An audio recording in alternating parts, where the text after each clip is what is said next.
Hi all welcome back to my channel. ನಾನು ನಿಮ್ಮ ಮಂಗಳ ಚೇತನ್. ಇಂದಿನ ಈ ವಿಡಿಯೋದಲ್ಲಿ ಮತ್ತೊಂದು ಬ್ಯಾಲೆನ್ಸ್ಡ್ ಮೀಲನ್ನು ನಾನು ನಿಮ್ಗೆ ತೋರಿಸ್ತಾ ಇದ್ದೀನಿ. ಸೊ ತುಂಬ ಜನ ನನಗೆ ಕಮೆಂಟ್ ಮಾಡಿದ್ರಿ, ಲೈಕ್ ನೀವು ಆ ಸ್ಟೀಮರ್ ಇದೆ ಅದರಿಂದನೇ ನೀವು ಸ್ಟೀಮ್ ಮಾಡ್ಕೊಳ್ತೀರಾ, ಬೇರೆ ಇದ್ರಲ್ಲಿ ಆಗಲ್ಲ ಅಂದ್ಬಿಟ್ಟು. ಸೊ ನಾನು ಇವತ್ತು ಕುಕ್ಕರಲ್ಲೂ ಕೂಡ ಸ್ಟೀಮ್ ಮಾಡ್ತಾ ಇದ್ದೀನಿ. ಸೊ ಇದಕ್ಕೆ ಕ್ಯಾರೆಟು, ಬೀನ್ಸು, ಹಾಗೆ ಕಾರ್ನು, ಬ್ರಾಕೊಲಿ, ಗೆಣಸು ಎಲ್ಲವನ್ನು ಇಟ್ಕೊಂಡು ಸ್ಟೀಮ್ ಮಾಡ್ಕೊಳ್ತಾ ಇದ್ದೀನಿ. ಸೊ ಇದನ್ನು ಕೂಡ ಈಸಿಯಾಗಿ ಮಾಡ್ಕೋಬಹುದು. ನಮಗೆ ಲೈಕ್ ಅದೇ ಥರ ಯುಟೆನ್ಸಿಲ್ ಬೇಕು, ಇದೇ ಥರ ಬೇಕು ಅಂತ ಏನಿಲ್ಲ. ಹೆಲ್ತಿ ವೇನ ಹೇಗೆ ಬೇಕಾದರೂ ಪ್ರಾಕ್ಟೀಸ್ ಮಾಡ್ಕೋಬಹುದು. ನೋಡಿ, 1 ವಿಷಲ್ ಕೂಗ್ಸಿದ್ದೀನಿ, ಎಲ್ಲ ಚೆನ್ನಾಗಿ ಬೆಂದಿದೆ. ಮೇನ್ ಕಾರ್ನ್ ಅಲ್ಲ, ಕಾರ್ನ್ ಚೆನ್ನಾಗಿ ಬೆಂದಿದೆ. ಸೊ ಈಗ ಅದನ್ನೆಲ್ಲ ಸೈಡ್ಗೆ ಇಟ್ಕೊಂಡು ಈಗ ಒಂದು ಸ್ಟಿರ್ ಫ್ರೈ ಮಾಡ್ಕೊಳ್ತಿದ್ದೀನಿ. ಒಂದು ಬಾಣಲಿಗೆ ಸ್ವಲ್ಪ ಎಣ್ಣೆ, ಸ್ವಲ್ಪ ಜೀರಿಗೆನ ಹಾಕ್ಕೊಂಡು ನಂತರ ನಾನು ಸ್ಟೀಮ್ ಮಾಡ್ಕೊಂಡಿದ್ದಂಥ ವೆಜಿಟೇಬಲ್ಸ್ ಎಲ್ಲವನ್ನು ಹಾಕ್ಕೊಂಡಿದ್ದೀನಿ. ವೆಜಿಟೇಬಲ್ಸ್ ನೀವು ಯಾವ್ದು ಬೇಕಾದರೂ ಹಾಕ್ಕೋಬಹುದು. ನಿಮಗೆ ಯಾವ್ಯಾವ ವೆಜಿಟೇಬಲ್ಸ್ ಇಷ್ಟನೋ ಮತ್ತು ಹೆಲ್ತಿ ವರ್ಷನ್ ಎಲ್ಲನೂ ಬ್ಯಾಲೆನ್ಸ್ ಮಾಡ್ಕೊಳ್ಳಿ, ತುಂಬ best.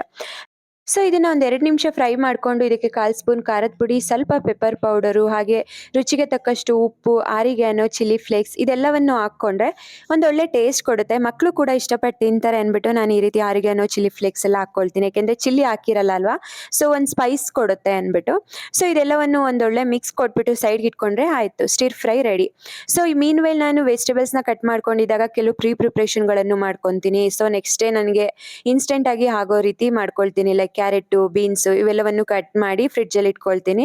So minimum like 2 to 3 days maximum ನಾನು ಇಟ್ಕೊಳ್ಳೋದು ಈ ವೆಜಿಟೇಬಲ್ಸ್ನೆಲ್ಲ ಕಟ್ ಮಾಡಿ ಇಟ್ಕೊಂಡ್ರೆ. Usually like Monday, Tuesday, Wednesday ವೆಜಿಟೇಬಲ್ಸ್ನ ಜಾಸ್ತಿ ಕಟ್ ಮಾಡಿ ಇಟ್ಟಿರೋದನ್ನ ಯೂಸ್ ಮಾಡ್ಕೊಳ್ತೀನಿ. ಇದಾದ ನಂತರ ಒಂದು ಬೌಲ್ಗೆ 2 ಕಪ್ಪಷ್ಟು ರವೆ, ಹಾಗೆ ಒಂದು 2 ಕಪ್ಪಷ್ಟು ನೀರನ್ನು ಹಾಕ್ಕೊಂಡಿದ್ದೀನಿ. ಸೊ ಅದನ್ನು ನೆನೆಯೋದಕ್ಕೆ ಒಂದು 10 ನಿಮಿಷ ಬಿಡ್ತೀನಿ. ಹಾಗೆ ಬೀನ್ಸ್ ಮೊದಲು ದಪ್ಪದಾಗಿ ಕಟ್ ಮಾಡಿ ಇಟ್ಕೊಂಡೆ, ಅದೆಲ್ಲ ಸಲಾಡು ಅಥವಾ ಲೈಕ್ ವೆಜಿಟೇಬಲ್ ರೈಸ್ಗಳಿಗೆ ಆಗುತ್ತೆ. ಸೊ ಇನ್ಸ್ಟೆಂಟಾಗಿ ಏನಕ್ಕಾದ್ರೂ ಲೈಕ್ ಉಪ್ಪಿಟ್ಟಿಗೆ ಅಥವಾ ಪಲ್ಯಕ್ಕೆ ಬೇಕಾದರೆ ಅದಕ್ಕೂ ಕೂಡ ನಾನು ಇಲ್ಲಿ ಬೀನ್ಸು ಮತ್ತು ಕ್ಯಾರೆಟನ್ನು ಕಟ್ ಮಾಡಿ ಇಟ್ಕೊಳ್ತಾ ಇದ್ದೀನಿ. ಇವು ಕೂಡ ಮ್ಯಾಕ್ಸಿಮಮ್ ಲೈಕ್ 2 to 3 ಡೇಸೇ ನಾನು ಯೂಸ್ ಮಾಡೋದು. ಆದಷ್ಟು ರೆಗ್ಯುಲರ್ ಡಯಟಲ್ಲಿ ಈ ರೀತಿ ವೆಜಿಟೇಬಲ್ಸ್ನ ಇನ್ಕ್ಲೂಡ್ ಮಾಡ್ಕೊಳ್ಳಿ. ಸೊ ಫೈಬರ್ ಕಂಟೆಂಟ್ ಕೂಡ ಚೆನ್ನಾಗಿರುತ್ತೆ, ಹಾಗೆ ನಿಮಗೆ ಸ್ವಲ್ಪ ಎನರ್ಜಿ ಕೂಡ ಚೆನ್ನಾಗಿ ಅನಿಸುತ್ತೆ.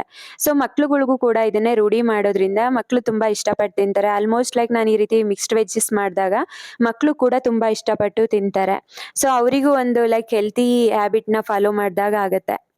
ಅದಾದ ನಂತರ ಒಂದು 10 ನಿಮಿಷ ಆಗಿತ್ತು, ರವೆ ಕೂಡ ನೆಂದಿತ್ತು. ಅದಕ್ಕೆ ಸ್ವಲ್ಪ ಕೊತ್ತಂಬರಿ ಸೊಪ್ಪು, ಹಾಗೆ ಒಂದು ಅರ್ಧ ಸೌತೆಕಾಯಿನ ಈ ರೀತಿ ತುರಿದು ಹಾಕ್ಕೊಳ್ತಿದ್ದೆ. ಪ್ರೀವಿಯಸ್ ನಾನು ರುಬ್ಬಿ ಕೂಡ ಮಾಡಿದ್ದೀನಿ, ಈ ರೀತಿ ತುರಿದು ಕೂಡ ಹಾಕ್ಕೋಬೋದು. ಏಕೆಂದರೆ ಫುಲ್ ಗ್ರೀನ್ ಆಗಲ್ಲ, ಮಕ್ಳಿಗೂ ಕೂಡ ಒಂದು ಸ್ವಲ್ಪ ಇಷ್ಟ ಆಗುತ್ತೆ ಅಂದ್ಬಿಟ್ಟು. ನೋಡಿ, ರವೆ ಒಂದು 10 ನಿಮಿಷ ಆಗಿದೆ, ನೆಂದಿದೆ. ಇದನ್ನೊಂದು ಮಿಕ್ಸರ್ ಜಾರ್ಗೆ ಟ್ರಾನ್ಸ್ಫರ್ ಮಾಡ್ಕೊಳ್ತಾ ಇದ್ದೀನಿ. ಸೊ ನೀವು ಯಾವ ರವೆ ಆದರೂ ತೊಗೋಬೋದು, ಉಪ್ಪಿಟ್ಟಿನ ರವೆ ಅಥವಾ ಇಡ್ಲಿ ರವೆ. ನಾನು ಇವತ್ತು ತೊಗೊಂಡಿರೋದು ಇಡ್ಲಿ ರವೆಯನ್ನು. ಸೊ ಇಡ್ಲಿ ರವೆ ಅಂದರೆ ಆಲ್ಮೋಸ್ಟ್ ಅಕ್ಕಿನಲ್ಲಿ ಮಾಡಿರೋ ಅಂಥ ರವೆ ಇದು. ಸೊ ಇದಕ್ಕೆ 1 ಮೆಣಸಿನ್ಕಾಯಿ, ಸ್ವಲ್ಪ ಕರಿಬೇವು, ಹಾಗೆ ಸ್ವಲ್ಪ ಶುಂಠಿಯನ್ನು ಹಾಕ್ಕೊಂಡು ರುಚಿಗೆ ತಕ್ಕಷ್ಟು ಉಪ್ಪನ್ನು ಹಾಕ್ಕೊಂಡು ಗ್ರೈಂಡ್ ಮಾಡ್ಕೊಳ್ತಾ ಇದ್ದೀನಿ. ಮೆಣಸಿನ್ಕಾಯಿ ಒಂದೇ ಯೂಸ್ ಮಾಡಿ, ಯಾಕೆಂದರೆ ಮಕ್ಕಳು ಕೊಡೋದ್ರಿಂದ. ನೀವು ಅಥವಾ ದೊಡ್ಡವ್ರಿಗೆ ಅಂದರೆ ಒಂದು 2 ಮೆಣಸಿನ್ಕಾಯಿನ ತೊಗೋಬೋದು. ಸೊ ಇದಕ್ಕೆ ತುರಿದಿಟ್ಕೊಂಡಿರುವಂಥ ಸೌತೆಕಾಯಿ ಮತ್ತು ಕೊತ್ತಂಬರಿ ಸೊಪ್ಪನ್ನು ಹಾಕಿ ಒಂದೊಳ್ಳೆ ಮಿಕ್ಸ್ ಕೊಡ್ತಾ ಇದ್ದೀನಿ. ಈಗ ಮತ್ತೆ ಸ್ವಲ್ಪ ಜೀರಿಗೆ, ಹಾಗೆ ಉಪ್ಪು ಏನಾದರೂ ಬೇಕಿದ್ರೆ ಸ್ವಲ್ಪ ಉಪ್ಪನ್ನು ಹಾಕ್ಕೊಂಡು ಫೈನಲ್ ಆಗಿ ಒಂದು ಸ್ವಲ್ಪ 1/4 ಸ್ಪೂನ್ಗಿನ್ನ ಕಮ್ಮಿ ಈನೋವನ್ನು ಹಾಕ್ಕೊಂಡು ಒಂದೊಳ್ಳೆ ಮಿಕ್ಸ್ ಕೊಡಿ. ಈಗ ನಿಮಗೆ ದೋಸೆ ಮಾಡೋದಕ್ಕೆ ಬ್ಯಾಟರ್ ರೆಡಿ ಆಗಿದೆ. ಸೌತೆಕಾಯಿ ದೋಸೆ ಅಂತ ಹೇಳ್ತಾರೆ ಇದಕ್ಕೆ. ತುಂಬ ಚೆನ್ನಾಗಿರುತ್ತೆ, ಮಕ್ಕಳು ಕೂಡ ಸ್ಮೂತ್ ಆಗಿರುತ್ತೆ, ಆಫ್ಟರ್ನೂನ್ಗೆಲ್ಲ ತುಂಬ ಚೆನ್ನಾಗಿರುತ್ತೆ. ಈಗ ಇದನ್ನ ಒಂದು ತವಾ ಮೇಲೆ ಸ್ಪ್ರೆಡ್ ಮಾಡಿಬಿಟ್ಟು ನಾರ್ಮಲ್ ಲೈಕ್ ದೋಸೆ ಥರ ನೀವು ಬೇಯಿಸ್ಕೊಂಡ್ರೆ ಸಾಕು. ದೋಸೆ ಬ್ಯಾಟರ್ ಕೂಡ ಈ ರೀತಿ ಮೀಡಿಯಮ್ ಆಗಿರಲಿ, ಯಾಕೆಂದರೆ ತುಂಬ ಗಟ್ಟಿ ಬೇಡ. ಸೊ ಒಂದು 2 ಕಪ್ ರವೆಗೆ 2 ಕಪ್ ನೀರು ಅಷ್ಟೇ ಸಾಕು, ಮತ್ತೇನು ಬೇಕಾಗಿಲ್ಲ. ಯಾಕೆಂದರೆ ಸೌತೆಕಾಯಿಯಲ್ಲೇ ನೀರಿನ ಅಂಶ ಇರುತ್ತಲ್ಲ, ಸೊ ಅದು ಕರೆಕ್ಟ್ ಆದ ಬರುತ್ತೆ.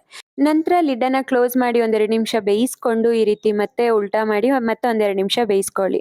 ನೋಡಿ ಎಷ್ಟು ಚೆನ್ನಾಗಾಗಿದೆ, ಮಕ್ಕಳು ಕೂಡ ತುಂಬ ಇಷ್ಟ ಆಗುತ್ತೆ. ಒಮ್ಮೆ ಟ್ರೈ ಮಾಡಿ ನೋಡಿ. ಫೈನಲ್ ಆಗಿ ಸ್ವಲ್ಪ ತುಪ್ಪವನ್ನು ಹಾಕ್ಕೊಂಡು ಮತ್ತೆ 1 ನಿಮಿಷ ಬೇಯಿಸ್ಕೊಂಡ್ರೆ ಸೌತೆಕಾಯಿ ದೋಸೆ ರೆಡಿ ಆಗಿರುತ್ತೆ. ಸೊ ಇದಕ್ಕೆ ಲೈಕ್ ಈಗ ಫೈಬರ್ಗೆ ನಾವು ವೆಜಿಟೇಬಲ್ಸ್ನೆಲ್ಲ ತೊಗೊಂಡಿದ್ದೀವಿ, ಹಾಗೆ ನಾವು ಕಾರ್ಬೋಹೈಡ್ರೇಟ್ಸ್ಗೆ ಈ ರೀತಿ ದೋಸೆಯನ್ನು ಮಾಡ್ಕೊಂಡಿದ್ದೀವಿ. ಸೊ ಇದಕ್ಕೆ ಬೇಕಾಗಿರೋ ಅಂಥ ಪ್ರೋಟೀನ್ ಅಂದರೆ ಎಗ್ ಅಥವಾ ಪನ್ನೀರನ್ನು ತಗೊಳ್ಳಿ. ಯಾಕೆಂದರೆ ಬ್ಯಾಲೆನ್ಸ್ಡ್ ಮೀಲ್ಗೆ ಕಂಪ್ಲೀಟ್ ಎಲ್ಲ ಇರಬೇಕು. ನೈಟ್ ಆಗಿರೋದ್ರಿಂದ ನೈಟ್ ಕರ್ಡನ್ನ ತಿನ್ನಬಾರ್ದು ಅಂದ್ಬಿಟ್ಟು ನಾನು ಪ್ರೋಬಯೋಟಿಕ್ಸ್ ಆಗಿ ಅದನ್ನು ತಗೊಳ್ಳಲ್ಲ. ಸೊ ಯೂಶಲಿ ಲೈಕ್ ಲಂಚ್ಗೆ ನಾನು ಮೊಸರನ್ನ ಕೊಟ್ಟು ಕಳಿಸ್ತೀನಿ. ಸೊ ನೋಡಿ, ಫೈನಲ್ ಆಗಿ ಡಿನ್ನರ್ ರೆಡಿ ಆಯಿತು. ಸೊ ನೋಡಿ, ಈಗ ಫೈನಲ್ ಆಗಿ ಸರ್ವ್ ಮಾಡ್ತಿದ್ದೀನಿ. ಸೌತೆಕಾಯಿ dosa, mixed veg stir fry, ಹಾಗೆ ಸ್ವಲ್ಪ ಬೀಟ್ರೂಟ್ ಪಲ್ಯ ಆಯಿತು, ಅದನ್ನು ಕೂಡ ತೊಗೊಂಡೆ. ಬೀಟ್ರೂಟ್ ಪಲ್ಯ ರೆಸಿಪಿ ಆಲ್ರೆಡಿ ಅಪ್ಲೋಡ್ ಮಾಡಿದ್ದೀನಿ. ಹಾಗೆ ಗೆಣಸನ್ನು ಹಾಗೆ ಕಟ್ ಮಾಡಿ ಇಟ್ಕೊಳ್ತಾ ಇದ್ದೀನಿ. ಅದ್ರ ಜೊತೆಗೆ 2 ಮೊಟ್ಟೆಯನ್ನು ತಗೊಳ್ತಿದ್ದೀನಿ. ಇದು ನನ್ನ ಪ್ಲೇಟ್ ಮೀಲ್. ಇನ್ ಕೇಸ್ ನಾನೇನಾದರೂ ಹಸ್ಬೆಂಡ್ಗೆ ಕೊಡೋ ಆಗಿದ್ರೆ 2 ದೋಸೆ, ಹಾಗೆ ಎಲ್ಲ ಕ್ವಾಂಟಿಟಿಯನ್ನು ಇನ್ಕ್ರೀಸ್ ಮಾಡ್ತೀನಿ, ಸ್ಪೆಷಲಿ ಪ್ರೋಟೀನ್ ಕ್ವಾಂಟಿಟಿ ಇನ್ಕ್ರೀಸ್ ಮಾಡ್ತೀನಿ. ಸೊ ಇದಾಗಿತ್ತು ಇಂದಿನ ವಿಡಿಯೋ ಇಷ್ಟ ಆಗಿದ್ರೆ ದಯವಿಟ್ಟು ಲೈಕ್ ಮಾಡಿ, ಶೇರ್ ಮಾಡಿ. Thank you.